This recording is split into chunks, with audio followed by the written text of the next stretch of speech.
Alors, bonjour à tous et bienvenue dans cette nouvelle vidéo dans laquelle on va continuer à résoudre des petites équations trigonométriques.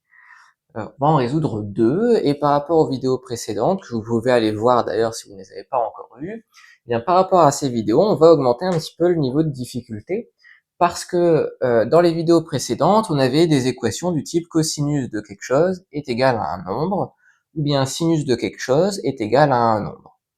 Là, maintenant, on monte un petit peu le niveau de difficulté, puisqu'on va avoir cosinus d'un nombre est égal au cosinus d'un autre nombre, et pareil avec des sinus.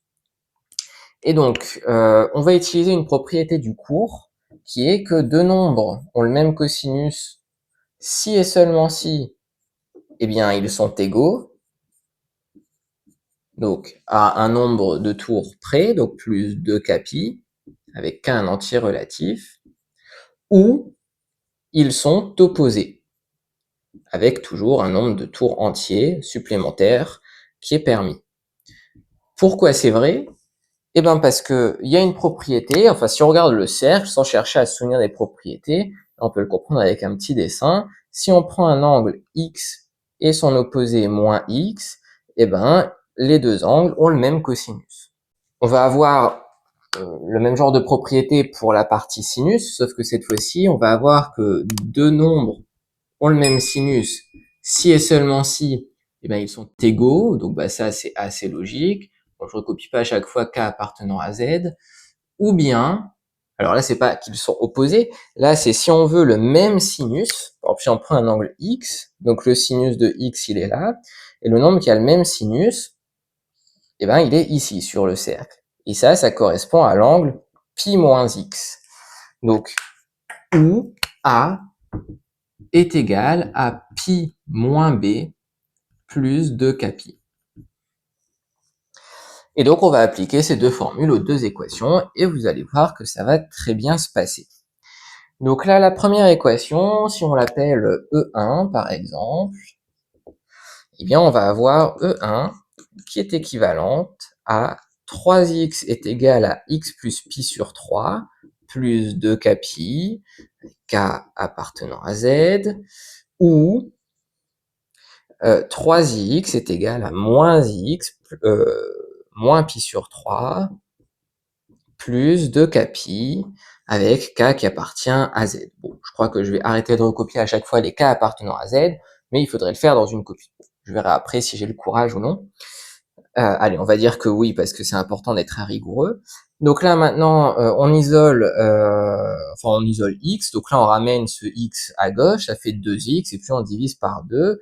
Donc ça fait x qui est égal donc à pi sur 6 plus kpi, avec donc k un élément de z, où x est égal, donc là on va avoir 4x est égal à moins pi sur 3 plus 2 capi, donc on divise par 4, donc on va avoir moins pi sur 12 plus k pi sur 2, avec k un entier relatif.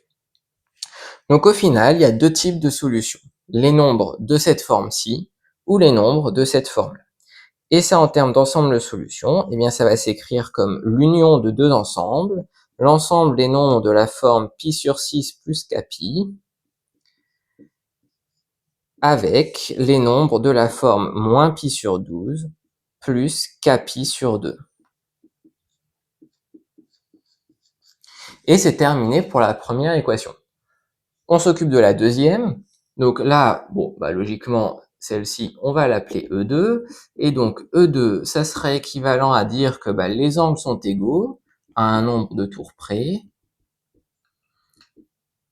Ou bien, il y a une histoire de pi moins quelque chose, donc où 2x est égal à pi moins pi sur 4 plus x plus 2 capi. Et puis voilà, maintenant il n'y a plus d'histoire de cosinus ni de sinus, donc c'est juste des équations classiques, des équations du premier degré, comme ce que vous résolvez depuis le collège. Donc là, on ramène ça de ce côté, donc on a 3x, donc on divise par 3. Donc on va avoir x qui est égal à pi sur 12 plus 2 capi sur 3, ou, donc là, il va rester un x à gauche, Donc x est égal, donc pi moins pi sur 4, ça fait 3pi sur 4, plus 2kpi, avec k, un entier relatif. Et donc il reste simplement à écrire les solutions sous la forme d'un ensemble. Donc pi sur 12 plus 2kpi sur 3, avec k un entier relatif, union 3pi sur 4 plus 2kpi, 2kpi tout court, avec k un entier relatif. Et c'est terminé. Donc voilà pour ces deux petites équations. Dans la prochaine vidéo, on augmentera encore un petit peu le niveau de difficulté en ayant des équations avec du cosinus d'un côté et du sinus de l'autre, et on va voir comment les résoudre. Mais ça sera l'objet de la prochaine vidéo. Pour celle-ci, on va s'arrêter là, donc j'espère qu'elle vous aura été utile d'une manière ou d'une autre. Si c'est le cas, vous pouvez laisser un j'aime et vous abonner à la chaîne, et je vous dis à bientôt pour de prochaines vidéos.